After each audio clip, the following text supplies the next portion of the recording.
Oui, bien sûr, je suis très très satisfait des résultats qu'on a eus sur ces 3 dernières semaines, globalement. Là où je suis vraiment satisfait, c'est que tout le monde a pu évoluer, à vrai dire. Et ça a été quand même, je pense qu'en termes de dynamique de groupe, c'est très très intéressant. Alors ça se calmera certainement à la reprise ou à partir du mois de février. Mais en tout cas, on a traversé cette période avec plutôt de la réussite. Je dirais même, j'oserais dire sans prétention, qu'on aurait peut-être même pu faire mieux. Quand je vois qu'on menait quand même à Caen, on menait samedi à Sochaux, des matchs où on s'est fait rattraper. Bon voilà, donc ne soyons pas plus royalistes que le roi, et voilà, je suis content d'avoir pris ces points et surtout d'avoir traversé cette période chargée, je dirais, sans gros pépins. On a perdu Yorick bien évidemment, mais bon voilà, pour nous c'est une grosse perte, c'est clair, surtout dans les matchs qui se sont déroulés, je pense, la semaine dernière. Très très fermé, mais bon voilà, on a su montrer qu'on a battu Nancy, on a battu Dunkerque sans Yorick Ravet. Bien sûr, c'est un pion important dans notre équipe, mais voilà, il a été aussi, son absence a été compensée. Tu as le sentiment que l'équipe commence à s'essouffler un tout petit peu? Pas forcément, parce que je trouve qu'il ne faut pas qu'on se focalise sur nos matchs de la semaine dernière. C'était des matchs très très compliqués contre des équipes qui ont été rapidement réduites à 10. Alors c'est un peu paradoxal, mais c'est vrai que le problème c'est qu'on a beaucoup moins d'espace, c'est clair. Et en plus, Sochaux a mieux joué le coup, je dirais, que Niort, parce que Niort est quasiment plus sorti en deuxième mi-temps. Sochaux a eu 2-3 situations quand même de contre sur des balles perdues pour nous. Et voilà, ça nous permet aussi de voir notre marge de manœuvre. Pour moi, elle est là, elle est dans ce jeu combiné, dans l'aspect technique, la justesse technique qu'on peut mettre dans ce manque d'espace. Et là-dessus, il faut qu'on soit largement en progrès. C'est vrai qu'on a des joueurs d'espace, un peu comme tout le monde, on préfère. Mais il faut aussi que dans ces moments-là, on soit capable de jouer plus court, plus avec les autres, plus combiné.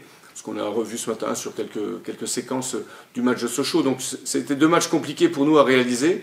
Donc il ne faut pas qu'on se focalise là-dessus. Voilà. Si je veux être plus optimiste, je dirais que avant de jouer sur des blocs très très bas, on a mis 4-0 à Dunkerque. Donc là, c'était un peu plus sympathique, bien sûr. C'est une vraie chance quand même, j'imagine, de pouvoir disputer avant les vacances un match premier contre deuxième avec la perspective de pouvoir récupérer cette deuxième place qui plus est. Oui, bien sûr. J'ai 2 regrets, c'est qu'on ne pourra pas mettre du public. Bon, ça fait longtemps qu'on y est habitué. C'est vraiment dommage de sevrer cette année le public, notre public, qui, je pense, en redemande depuis qu'on est remonté en Ligue 2. C'était vraiment, voilà. Et puis on ne va pas le disputer sur un très bon terrain, ça c'est gênant aussi. Mais voilà, on fera le maximum. Après, c'est simplement la récompense aujourd'hui des résultats qu'on a pu avoir depuis le début de saison. Donc quel que soit le résultat demain, bien sûr, on jouera la gagne comme 3 va venir jouer la gagne. Bien sûr, si on bat 3, on est au courant, parce qu'on regarde un peu aussi les classements, qu'on passera en tête au goal average. Mais je veux dire, aujourd'hui, ça ne peut pas être notre moteur, c'est simplement l'aboutissement, encore une fois, de quelque chose qu'on peut mettre sur le terrain, sachant qu'on va avoir fort à faire, voilà, face à une très très belle équipe de 3, très joueuse, avec beaucoup d'arguments offensifs, et dans une configuration aussi d'équipe qui fait qu'elle est faite pour attaquer. Bon, voilà, donc on va subir des attaques, j'espère qu'on en fera subir aussi à l'adversaire, en tout cas mieux que ce qu'on a fait contre Paris FC quand on l'a reçu. Mais on n'aura pas tout à fait la même équipe non plus que contre Paris. Quel regard tu portes sur ton jeune confrère Laurent Batles, qui est ambitieux dans son jeu, qui utilise un système qui est assez inhabituel en France? Oui, il utilise un système qui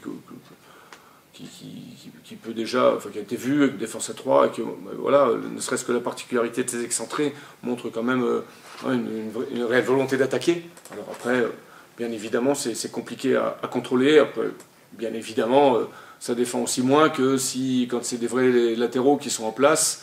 Donc voilà, il a déjà fait une très belle saison l'année dernière, et puis il confirme cette année. Après, 3, je connais beaucoup de monde qui a travaillé dans le club de 3, c'est un excellent club, travaille bien, avec un bon centre de formation, bon, voilà, avec des vraies ambitions, un budget, avec une histoire.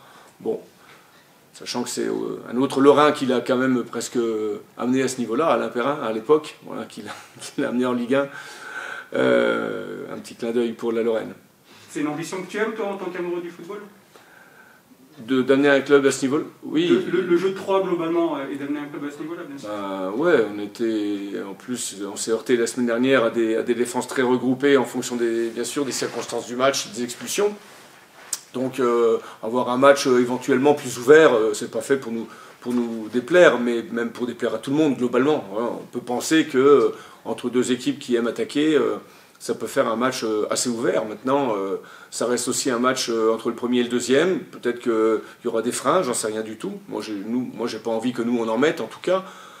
Et qu'on dispute ce match avec zéro état d'âme, avec beaucoup de détermination, mettre le maximum de qualité et surtout qu'on n'ait pas de regrets après. Voilà, point. C'est mon seul objectif aujourd'hui.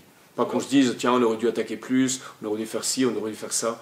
Voilà, on sait que l'adversaire va nous mettre en difficulté, ils mettent tous leurs adversaires en difficulté offensivement, ils se créent des situations. Voilà, on a un parcours à domicile aussi, nous, cette année, qui est quasiment sans faute. Donc, il faut aussi qu'on puisse mettre ses points forts aussi sur le terrain. Donc vous avez plutôt les armes pour bien vous comporter contre cette équipe de 3, avec des profils de joueurs qui sont intéressants. On verra, parce que le match, je ne sais pas de quoi va être fait le match. On l'imagine toujours un peu en avance le match, et puis des fois on est un peu surpris. Donc, je ne sais pas, l'adversaire viendra avec les velléités qu'il a envie de mettre sur le terrain. Nous, voilà, on veut continuer sur notre bonne forme actuelle au Stade des Alpes. Je ne peux pas vous dire aujourd'hui. Je sais quelle va être notre volonté. Après, est-ce qu'on aura les moyens, les capacités? Est-ce que l'équipe sera dans un bon jour? Est-ce que tous nos joueurs seront à leur plein potentiel? Ce sont aujourd'hui, sur des matchs de haut niveau, de haut tableau, des éléments qui sont prépondérants et qui sont indiscutables. Voilà. Si on n'a pas ça, si on a 3 joueurs qui jouent en dessous de leur niveau, il n'y en aura pas. Vous leur avez dit de se faire plaisir aussi, j'imagine, avant la trêve. Ouais, mais voilà. Aujourd'hui, ce match, il vient couronner notre première partie, enfin notre championnat de 2020, avec le résultat qu'on aura. Finalement, demain, on finira entre 1er et 4e, globalement, ou peut-être 5e, je ne sais pas, je n'ai même pas regardé derrière, je m'en fous un peu, globalement. Mais ça sanctionnera, quoi qu'il arrive, une très belle première partie de saison, qu'on a aussi fait il y a 2 ans, on avait à peu près le même nombre de points. Et après, on s'est un peu galvaudé tout ça en deuxième partie de saison, donc ça nous laisse aussi quand même un peu plus d'espoir, j'ai l'impression un peu plus mûr qu'il y a 2 ans. Donc sur la deuxième partie de championnat, si aujourd'hui on vire à combien de points? À 30 points? C'est ça, on a 30 points? 31 points. Bon, on a encore 3 matchs allés, on peut encore prendre des points sur ces matchs-là. On verra bien comment ça va se danser. Notre objectif étant de virer au match aller avec le maximum de points, c'est une évidence. Bon, après, tout ça, c'est des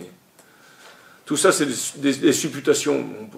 Comme d'habitude, il faut qu'on prépare le match en sachant bien ce que l'adversaire a comme point fort, comme point faible, et que nous, on puisse mettre aussi nos points forts sur le terrain. Tardieu, c'est une épine de moins, sa suspension? Ouais, mais il joue sans Tardieu, on joue sans Ravet. Je veux dire, chacun ses problèmes. Et je veux dire, on ne peut pas non plus à chaque match mettre toutes ses forces aussi. J'ai vu aussi que sur le match de mardi, sur le match de quelle journée? Sur le match de samedi, ou de vendredi, l'équipe de 3, Laurent a aussi tourné sur quelques joueurs qui sont habituellement titulaires. On peut penser que contre nous, ils vont rentrer. Tu disais que vous pouvez qu'imaginer, tu t'attends plutôt à quel genre de match? Un match sans beaucoup de possession contre cette équipe de 3 qui aime bien avoir le ballon notamment? Ils aiment bien avoir le ballon parce qu'ils ont simplement des bons joueurs, notamment un milieu de terrain. Quand on voit les joueurs qui composent leur milieu de terrain, ce sont que de très très bons joueurs de ballon. Je ne vais pas commencer à en citer un, c'est tous de très bons joueurs de ballon. Donc partant de là, ils ont une capacité effectivement à garder le ballon, avoir un jeu de possession qui est intéressant, mais en plus ils ont du monde devant, donc, et des gens qui s'engagent. Voilà, quoi, je m'attends à souffrir, c'est sûr, sur l'aspect possession, mais nous, on n'est pas là, on ne va pas leur abandonner le ballon. Hein. On n'est pas là pour se mettre dans notre camp et puis voir comment ça va se passer. C'est pas du tout comme ça qu'on a fait depuis le début de saison. Ça nous a donné raison. Il faut aussi se rappeler voilà, comment on a abordé nos matchs contre des adversaires. Donc que ce soit 3 ou n'importe qui, bien sûr. 3 va plus avoir de la possession ou nous mettre en difficulté par rapport à une équipe qui est aujourd'hui moins bien classée ou qui est dans les profondeurs du classement. C'est une évidence. On a eu Manu Pérez juste avant, il va avoir un rôle important justement demain pour sortir du pressing troyen notamment. Ouais, bah Manu, de toute façon, il a un rôle important, comme chaque joueur de l'équipe. Hein, il aura son rôle au milieu de terrain. Et puis, oui, voilà, on attend de Manu qui nous mette un peu, toujours, c'est un peu notre baromètre, je dirais, un petit peu au milieu, qui tempère un peu, qui sait accélérer, qui techniquement est capable de sortir de situation, de donner des bons ballons, qui est aussi capable de récupérer. C'est un garçon qui court beaucoup, qui met du rythme aussi dans ses courses sans ballon, qui est souvent disponible. Donc, bon voilà, c'est un pion pour nous très très agréable, je dirais, depuis les 2 mois qu'il est arrivé avec nous, ça nous a mis quand même beaucoup de stabilité dans l'équipe, je trouve. Est-ce qu'en début de saison, tu t'attendais, avant de partir en vacances, à disputer un match avec Grenoble, premier contre deuxième? Non, mais en début de saison, on ne s'attend à rien, on ne sait pas ce que ça va donner. On regarde notre équipe, on regarde notre recrutement, on regarde un petit peu ce que ça peut donner sur les matchs amicaux. Bon, on prend une sorte de température comme ça, on se dit tiens, bah, ça c'est pas mal, ça c'est pas mal, là on est perfectible. Voilà, on a aujourd'hui la 2e défense du championnat, c'est toujours ça. Bon, c'est pas le cas l'année dernière, on est plutôt bien placé dans les attaques, donc on a des stats qui sont bonnes. Mais personne autour du GF38 peut dire le 22 juin à la reprise de l'entraînement qu'on sera premier, deuxième, troisième ou quatrième à la trêve. C'est faire injure aux grosses écuries. À Troyes, au Havre, à Toulouse, à Amiens, à Auxerre, j'en passais des meilleurs, des gens qui ont des budgets le double ou le triple parfois de nous. Donc structurellement, j'ai déjà dit, financièrement, j'ai déjà dit, et sur la qualité de l'effectif, voilà. Après, on a aussi des qualités, on a, je trouve, augmenté notre potentiel joueur. Quand je dis potentiel, c'est ce qu'ils vont donner sur le terrain. On a réussi à attirer des garçons quand même comme Manu, comme Yorick, c'est pas n'importe quoi. Donc voilà, on est un peu plus armé aujourd'hui, avec une équipe qui se connaît un peu mieux, un coach qui est là depuis 2 ans et demi. Donc tout ça, ça fait qu'on a un petit peu plus de repères que quand vous débarquez et que vous ne connaissez pas les 3/4 de l'équipe. Je rappelle qu'il y a 2 ans, quand on a commencé 2 ans et demi en Ligue 2, moi j'avais des potes, ils me disent je ne connais pas un seul de tes joueurs. Max Marty disait justement sur ta première année qu'en gros un coach changeait un tiers de l'effectif chaque année. Ça veut dire qu'après 3 ans, bah, tu as ton effectif, l'effectif qui te correspond, que tu souhaites? Oui, encore qu'on ait eu des départs qui étaient imprévus. Quand je parle de Sotoka, de Mchangama, de Sanoussi la première année, enfin des gens comme ça. Alors après, hormis ces départs un peu imprévus, mais on sait aussi que nos meilleurs joueurs peuvent partir du jour au lendemain. Donc ça, il faut bien l'intégrer. Mais c'est vrai qu'en tout cas, les gens qui sont là, qui sont ici depuis 2 ans, depuis 3 ans, c'est sûr que celui qui a prolongé son contrat, c'est avec mon accord. Ce qui n'est pas tout à fait le cas quand un garçon est déjà là, qu'il lui reste 2 ans ou 3 ans de contrat, et que finalement ça ne convient pas à un coach, et qu'il faut 2 ans pour que peut-être le garçon s'en aille, s'il ne peut pas partir avant. Bon voilà. Après, il y a toujours l'inconnu du recrutement qui va se rajouter à cette base qui existe. Parce que finalement, notre base entre l'année dernière, par exemple, et cette année, elle est forte quand même. On joue aujourd'hui avec Maubleu, on joue avec Nestor, on joue avec Monfray, avec Montbrice. Notre défense était constituée l'année dernière à 75%, quasiment. Voilà. Donc le milieu de terrain, on avait déjà Piquel, on avait déjà Jessie, on avait Flo Michel. Enfin bon, on a reconstitué un peu comme chaque année, mais un peu moins. Parce qu'on a quand même gardé Willy Semedo, on a gardé Moussa Djité, alors que l'année dernière, on a refait toute notre formule offensive. D'ailleurs, on a attendu, comme par hasard, la 7e journée avant de gagner. Il n'y a pas de hasard à un moment donné. Donc là, on a un peu plus de connivence, un peu plus de connaissances. Les gens qui sont arrivés, qu'on a greffés à cette équipe, sont de bons joueurs, de vraies plus-values. Donc c'est pas illogique non plus que sur la 3e année, on soit un peu meilleur que la première, éventuellement. Après, vous savez, il y a tellement de choses qui rentrent en ligne de compte, un peu la réussite, un peu la chance, un peu le truc, un peu le match qui tourne bien quand il faut. Bon, on a plutôt été, je dirais, bien servi depuis le début, on a aussi su forcer la réussite, provoquer. On pourrait même avoir, sans forfanterie, 3, je pense comme tout le monde, 3 à 4 points de plus, on va pas revenir sur ce qui s'est passé sur les dernières semaines. Mais bon, voilà. Tu disais que cet été, vous ne saviez pas où vous allez. Est-ce qu'après 4 mois de compétition, tu sais où Grenoble jusqu'où Grenoble peut aller cette année? Non, on savait où on allait quand même. On a une direction dans notre jeu, etc. Dans notre recrutement, c'était net, clair et précis cette année. Je suis un peu plus clair que les autres années. On a tenté des petites choses. On a aussi des gens qui ne rentraient pas forcément dans le moule, qui sont partis cette année. Je pense de Terrell, qui est un très bon joueur, mais qui n'est pas assez dans la dépense. Je pense de Christopher, qui a perdu son année l'année dernière, donc c'est compliqué à amener ces garçons-là, puis on n'a pas le temps. Donc bon, on a pris des gens qui étaient complètement opérationnels aujourd'hui, Mamadou Diallo, Achille Anani, enfin bon bref, je ne vais pas tous vous les citer.